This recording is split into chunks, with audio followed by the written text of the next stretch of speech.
New Year. Same Spanish Civil War. Let's talk about the military coup, the failed military coup that starts the Spanish Civil War. Now, every single book I've read, every single expert I've heard from, every single podcast with Spanish Civil War experts say the same thing. These people who launched this military coup did not think it would lead to a Spanish Civil War. They didn't.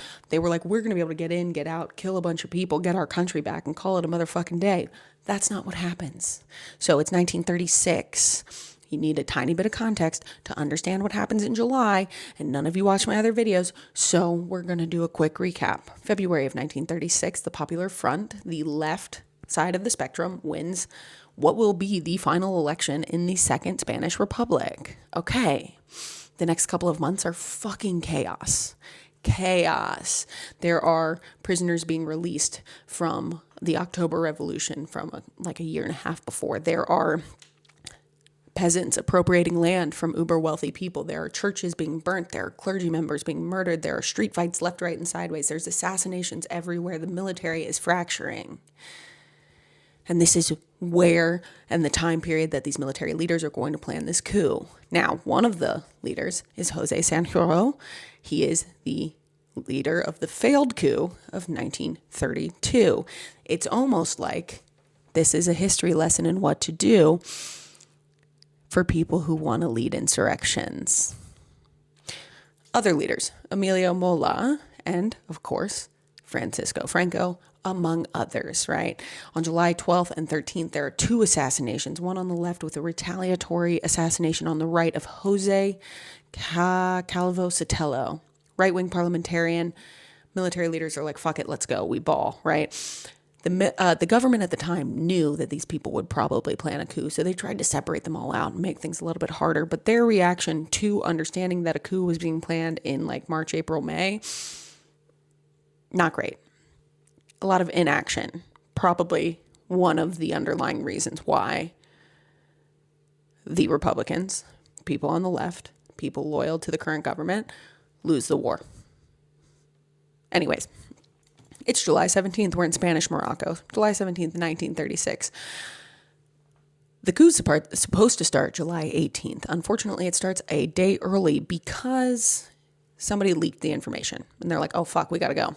Let's go. Before we all get rounded up, we should make it happen, right? And Spanish Morocco will fall very quickly for the nationalists, and they actually have a lot of people on their side, specifically militarily, in that area. So about 200 people die. That's a very low number as far as any civil war goes, but specifically the Spanish Civil War. Concurrently, in Seville, there's another uprising happening, and they are on the side of the nationalists. That is Franco, Sanjurjo, Mola, and they will get Seville in these first 4 days. They'll also get up in the northwest corner a naval base, which is very, very fucking important. They will retain their rural areas where they had support. But the reason why this military coup fails is because it does not get the capital city of Madrid. It also doesn't get the capital of industry, Barcelona. It does not get Valencia or Bilbao in the Basque region either. Okay, so in 3 days from July 17th to July 20th, we'll go through 3 different prime ministers, right?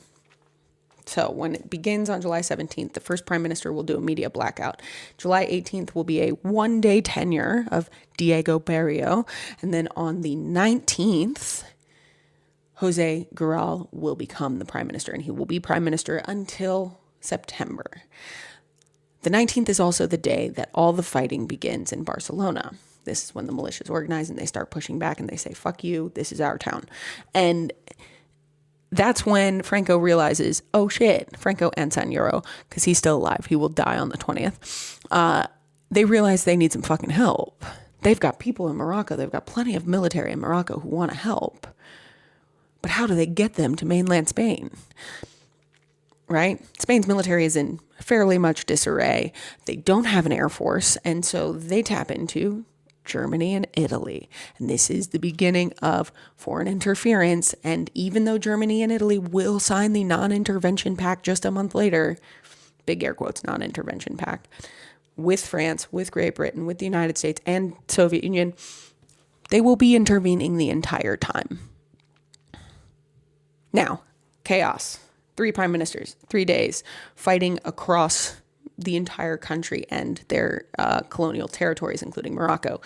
Somewhere between 50 and 60,000 people are dead, but we have no idea because the chaos was that insane, right? We know in Barcelona there's at least 14,000 or 12,000 dead. Bonkers, right?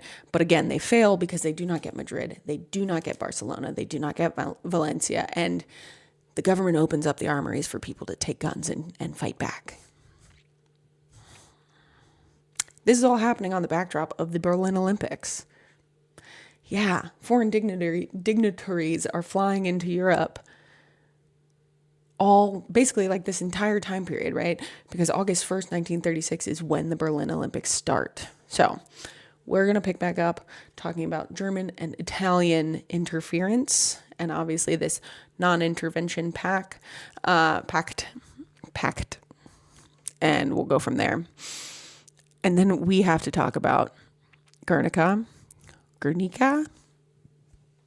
We'll talk about the Condor Legion. We'll talk about the Italians. And I don't speak Spanish, so sorry.